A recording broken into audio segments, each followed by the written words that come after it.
Oke. Berarti harusnya di saat-saat 1-2 bulan kemarin kita call untuk orang buy bond itu masih inline. Inline. Udah benar. Call buy bonds, I think it's a good trade anyway. Ya. Bond sebulan 2 bulan kemarin harusnya sih sekarang udah ada gain di market value sih ini. Iya, setuju. Harusnya market value-nya udah naik lumayan sih ini. Nah, sekarang kita beralih ke ini Pak, aset alternatif Pak. Tadi kan kita tahu nih bahwa arahnya memang bond ini harga bondnya akan naik, bond yield-nya turun, equity babak belur dulu, ini ada dead cat bounce, kita setuju. Kemarin Dow Jones, S&P 500, Nasdaq semua mantul dari support kuatnya, termasuk IHSG gitu kan. Semua inline secara teknikal. Nah, di aset alternatif ini kan ada dua nih Pak. Saya ngomongnya garis besar, aset alternatif ada gold dan digital gold. Jadi ada gold sama Bitcoin, di mana dua-duanya barusan break resisten kuat. Goldnya break di 1978, itu angka yang udah kita nanti ada untuk cup and handle, dan BTC-nya juga berhasil break di 26.000 secara solid nih Pak. Nah, ini kira-kira Pak, aset investasi alternatif ini kan kita memang view-nya jangka panjang nih Pak, dan saya masih on view bahwa gold akan bullish. Cuma yang saya nggak expect balik cepat ini Bitcoin. Karena Bitcoin kan ada flow dari marketnya Signature Bank dan SVB ini yang akhirnya non-banking minded, bukan larinya ke JP, bukan ke BOFA, larinya ke Bitcoin kan gitu Pak. Iya, ini kas kok. Benar, bisa. Ini seperti apa nih Pak? Apakah memang sesustain itu Bitcoin-nya? Ataukah ini limited time aja? Karena saya lihat ya memang kebetulan yang batuk ini kan marketnya orang yang melek kripto. Satu hal yang menarik di pasar kripto kok tahun ini. Pasar kripto tahun ini barangnya udah nggak banyak, yang collapse sudah banyak kripto anyway. Jadinya dengan kelangkaan yang terjadi di Bitcoin, terus orang kan udah tinggal ngomongin Bitcoin, Ether sama BNB, itu doang paling yang orang udah ngomongin ya. Yang koin-koin kita yang zaman dulu itu udah gone. Yang aku lihatnya sih kemungkinan itu akan terkonsentrate, ya jangan heran harga Bitcoin ini lompat. Itu yang aku lihat sih. Aku sih lihat personally Bitcoin 35.000, 40.000 by the end of this year, itu bukan hal yang tidak mungkin sih, itu mungkin banget. Secara teknikal 30.000 Pak. Secara teknikal 30.000 ya? Oke. Ya. Nah, kira-kira nih Pak, kan tadi kan kita worry nih bahwa uang yang disalurkan untuk bridging, ini kan tujuannya mereka bisa narik dan balik ke bank gede, JPM sama BOFA. Ternyata larinya nggak ke 5 big bank, nggak ke JPM, BOFA, Citi, dan lain sebagainya. Tapi begitu di withdraw, mereka beli gold, beli Bitcoin. Supply nggak ada Pak. Supply nggak cukup Pak. Itu yang aku percaya Pak. Nah, supply nggak cukup Pak. Mereka terbang, tapi kan duit udah terlanjur mencret nih Pak. Enggak, sudah terlanjur mencret terbang. Ya aku lihat karena itu aku paling baik, ya kalau Bitcoin 40.000 ya aku senang juga nggak masalah. Kalau Bitcoin 40.000 orang larinya udah nggak ke Bitcoin lagi, orang pasti beli aset yang lain. Tapi Bitcoin ini dia nih, salah satu sign bahwa recovery ini akan berhasil juga. Selain bondnya kencang, bondnya naik banyak, equity-nya mencret, Bitcoin terbang. Semakin terbang Bitcoin, karena aku lihat gini, Bitcoin, emas yang lari ke sana itu dana-dana pelarian, bukan dana insti besar Pak. Tapi dana-dana orang-orang kayak kita mungkin ya yang punya aset nggak terlalu besar, lari kita dari Bitcoin ini, ada marketnya sangat spesifik banget, itu kan? Itu aku lihat ya bisa aja lompatnya banyak. Tapi begitu lompatnya banyak, orang gak sadar, naruh duit di sini nggak ada liquidity, itu yang paling kita lihat. Dan satu hal lagi jangan lupa, Bitcoin ini kepemilikannya itu sangat concentrated loh, jangan lupa.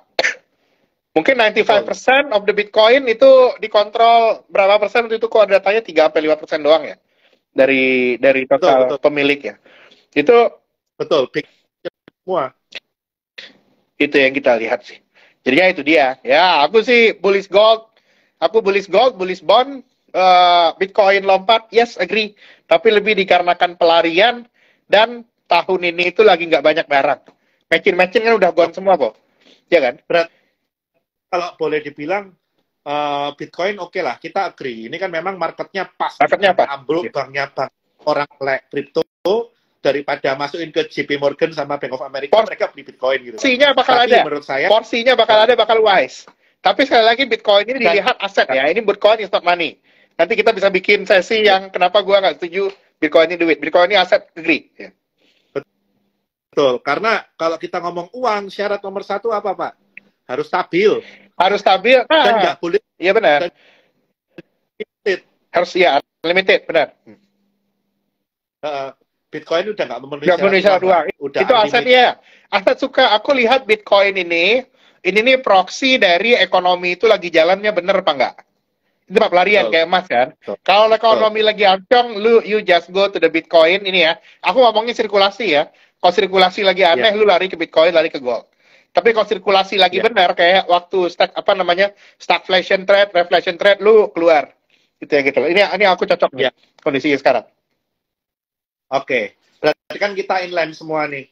Berarti ya kita harus brace the impact lah. Kita harus nyiapin untuk impact. Selama impact-nya ini tetap terkonten, ya ini sakitnya cuma sakit bentar lah. Sakitnya bentar. Bentar sakitnya. Ini ya masih kalau aku lihat, ya aku bilang jangan panik. Kalau ada turun lagi, market turun lagi, ini misalnya market turun di bawah 65, jangan panik selling. Justru habis turun banyak, nah ini dia nih. Apa bedanya 5% orang terkaya dan 95% orang yang biasa? Apa bedanya kok? Bedanya adalah ketika yang 95% jual, yang 5% beli. Ketika 5% jualan, yang 95% jualan. Mereka selalu tuh bolak-balik. Ya aku lihat juga kalau mau jadi yang 5%, pas market turun, siap-siap buat beli. Jangan takut malah jualan. Itu ya gitu. Kalau saya lihat gini Pak, memang kalau misalkan 6.500 ini kan memicu dead cat bounce. Dan kita tahu target dead cat bounce ini secara konsensus kita all agree 6869. Ya kan? Dan dari 6869 ini saya sih masih punya target kan memang koreksi 6.500 jebol ini kan di 59 sampai 61 kan. Kurang lebih dan ini kemungkinan akan V-shape menurut saya. Nggak tahu nih, inline nggak sama Pak Farul. Yang mana? Yang sekarang? 2 minggu ini dead cat bounce-nya bisa kencang sih. Harusnya. Kencang, tapi habis itu turun. Nah, turun yang kedua ini mungkin habis itu baru susah naiknya kok. Aku lebih lihatnya kayak gitu. Ya. Itu harus benar-benar lihat faktor global. Benar. Harus lihat benar faktor global. Karena yang kemarin menarik, Pak. Mungkin kalau Pak Farul melihat market MOC kemarin Jumat, Pak. Itu saya tahu kenapa tengah bulan itu yang rebalancing banyak banget, Pak. Yang rebalancing banyak banget dan transaksi kita bisa tembus di atas 15T tanpa nego. Semua karena rebalancing dari fund. Yang dividen fund mulai collect model kayak United Tractor, Astra, ITMG itu ditambah semua tuh. Gap up-nya gila. Sampai lebih dari 1.000 rupiah gitu kan. Terus banyak juga big banks yang juga sepertinya dapat aliran inflow. Kita ini susah, Pak. Bearish ke fundamentalnya big banks, tapi lawannya inflow karena timpa. Iya, benar. Ini 70% liquidity. Iya, benar. Iya, kalau aku bilang kalau mau trading ya, kalau mau flow ya boleh big banks. Tapi kalau bicara fundamental ngelong, aku sih udah enggak. Betul.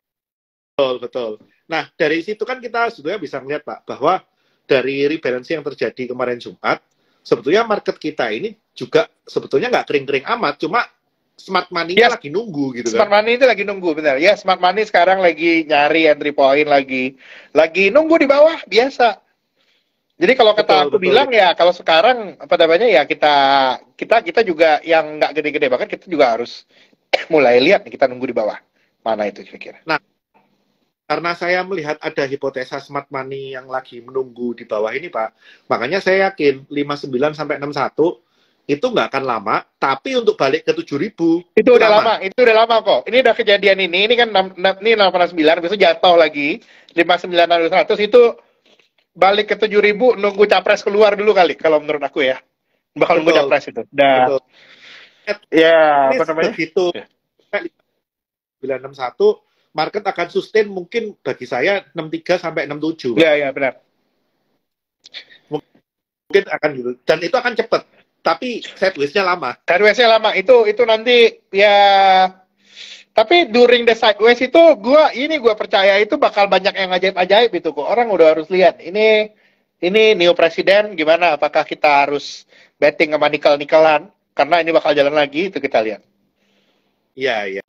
Bakal banyak kali lucu. Sebetulnya sih kita juga udah bahas minggu lalu ya waktu kita offline. Memang salah satu yang menjadi pemberat kita ini ketidakpastian politik. Iya, benar.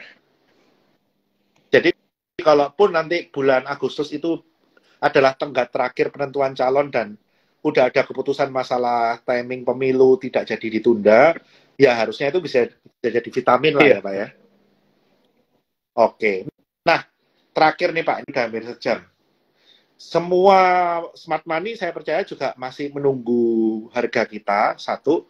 Dan yang kedua, masih menunggu seberapa sustain kita dengan gejolak harga komoditi yang ada. Setuju apa enggak, Pak? Setuju, karena satu lagi yang menurut aku ya, kalau mau recovery ini sukses, harga komoditi itu harus kolaps. Aku bilangnya, gak jelas harus turunnya, harus dahsyat. Harus dahsyat, harus bikin gini kan. Ini kan kita jaya gara-gara komoditi kan. Ya Bang lu kan udah kuat. Bang kita udah taji kaya-kaya nih sekarang, udah kelebihan likuiditas. Sekarang support lah bank-bank di Eropa dan di Amerika. Caranya gimana? Harga komoditas lu turunin. Jadinya negara mereka bisa inflow kok. Itu yang aku lihat sih. Ini ketakutan aku menuju akhir tahun tuh sebenarnya. Karena support komoditas kita mau nggak mau gone ini. Itu yang aku lihat. Kalau kita ngomong support komoditas, Pak, di satu sisi kan kita tahu yang bisa diintervensi oleh yang lagi batuk, ini kan cuma oil nih, Pak. Iya, cuma oil. Dimana oil pasti sedikit banyak akan nyeret coal, walaupun sekarang udah ada kesetimbangan sendiri. Coal di sekian, oil di sekian, ini masih ada kesetimbangannya sendiri nih Pak. Sedangkan untuk komoditas lain, ngomong copper, kita ngomong nikel, ini kan negara yang lagi batuk, baik Amerika ataupun Eropa, tidak ada kemampuan untuk setir kestabilan atau penurunan harga komoditi tersebut. Nah, ini kira dimainkan berarti trufnya sekitaran energi ya Pak? Trufnya sekitaran energi, itu yang kita lihat. Energi harus turun. Gara-gara itu, kalau inflasi di Eropa sama Amerika harus turun, ya harga energi dulu harus turun sih. Yang energi related nggak jalan, tapi investment related yang China minded itu jalan. Itu yang aku lihat. Aku melihat kayak tema-tema nikel itu harusnya itu temanya election sih. Tapi kita lihat ya ke bulan ini. Nah, yang paling menarik ini Pak, Petro China, Petro Yuan. Petro China kan jadi apa nih ya? Petro Yuan deh. Nah, ini kan kita tahu China Rusia udah nggak kaget, tapi udah berhasil punya suara di Arab. Dan ini kan lagi kencang nih Pak, Arab sama Amerika nih Pak, lagi panik. Masalah harga minyak, di mana pendapatan Arab ini tergantung minyak, Amerikanya grojok pakai suplai terus gitu kan. Nah, ini ada potensi masalah sampingan nggak Pak? Masalah sih kemungkinan masalah geopolitik sih kok. Masalah geopolitik. Tapi yang pasti kalau lu ceritanya itu kan kalau gue sih percaya 50% minyak itu 50% itu demand, 50% supply. Itu yang aku lihat. Habis itu mungkin ada beberapanya dampaknya spekulasi. Ya aku lihat itu walaupun China mau beli bisa support Petro Yuan, outlook growth tahun ini turun. Jadinya kalau gue lihatnya ya kalau mau naikin minyak terlalu cepat lagi udah sulit sih. Itu yang aku lihat. China bantuan on petrodollar itu hanya akan bisa menyelamatkan dari harga minyak itu turun dalam. Itu yang aku lihat sekarang. Ya jadi untuk lebih ke arah stabilize dari ini ya dari Amerika lalu ini ya bocorin dia punya supply ya. Cuman untuk buat stabilize aja sih. Karena pada ujungnya juga kepentingan China itu nggak inline juga sama Arab Saudi. China itu butuh minyak juga nggak mahal pada dasarnya. Itu juga. Nah, kita tahu Pak bahwa oil ini kan udah under capex, udah 5 tahun lebih under capex. Iya, benar. Apakah Amerika bodoh itu dia buka kerannya terus, padahal mereka kan selama ini reserve ini dijaga baik-baik nih, Pak. Iya, baik, benar ya. Karena mereka tahu bahwa sooner later oil ini udah pasti under supply, under production karena udah turun jauh gitu kan. Nah, ini kan berarti sepertinya harusnya mereka nggak akan ini ya gegabah untuk gelontor terus suplai minyaknya ya. Iya, harusnya nggak terlalu gegabah lah. Kok aku bilang itu hanya buat maintain supply dalam negeri aja. Nggak akan US nggak akan terlalu gegabah on oil sih, aku lihat. Oke. Jadi kalau boleh dibilang ya angka-angka sekarang walaupun ada batuk-batuk dikit, ya harusnya oilnya masih kurang lebih di sini nggak akan ada shock yang lebih gede ya Pak ya?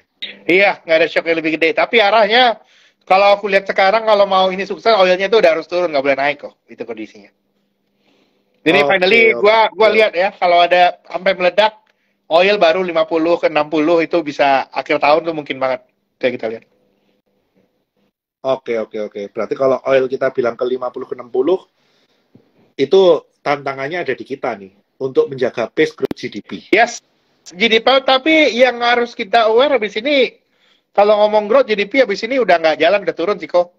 Itu kondisinya sih. Udah aku sih finally kalau kita lihat pressure-nya kayak gini mau nggak mau kita turun. Karena kalau growth kita nggak turun, rupiah kita suffer. Itu. Oke. Nah, ketika GDP kita turun nih Pak growth-nya, di atas atau below 5% nih Pak? Kan target masih 5,3. Iya, kalau aku sih sekarang, kalau aku kan previously punya target 5% this year ya. Kayaknya kalau kondisi kayak gini udah di antara 4,5 sampai ke 4,7 ya. Karena mau nggak mau, second half dampaknya itu kerasa sama kita paling nggak dari ekspor-impor yang turun. Itu udah mulai kerasa dari data impor sama ekspor itu udah jatuh, udah pelan-pelan ya. Nah, dengan GDP growth kita di kisaran 4,5 sampai 4,7 Pak, ini bukankah ini juga menjadi trigger untuk outflow, Pak? Atau paling nggak outflow, tapi menunda inflow? Menunda inflow, ini yang akan jadi PR kita bulan Agustus, yang bikin ceritanya itu habis turun nanti 5.900 atau 61, naik ke 7.000-nya lama. Itu nanti aku lihat. Expectation growth-nya sudah turun. Sudah turun, kita butuh new story, kita butuh sesuatu yang segar. Jadi, sebulan 2 bulan lagi kita udah harus stop ngomong kayak gini nih kok. Kita udah harus ngomong sesuatu yang segar nih ceritanya. Betul. Ya karena harusnya the worst has come. Udah naik, kita harus lihat abis ini. Oke, sip. Thank you nih Pak Farul, ini udah sejam. Terima kasih buat waktunya Pak Farul. Ini karena makanya kan kita sampai update sebulan 2 kali Pak. Ada kejadian luar biasa sekali. Kita kampanyenya dari tahun lalu, tahun 2023, tahunnya sektor real, hati-hati sektor keuangan. Tapi gua nggak nyangka juga sampai ada kejadian luar biasa kayak gini.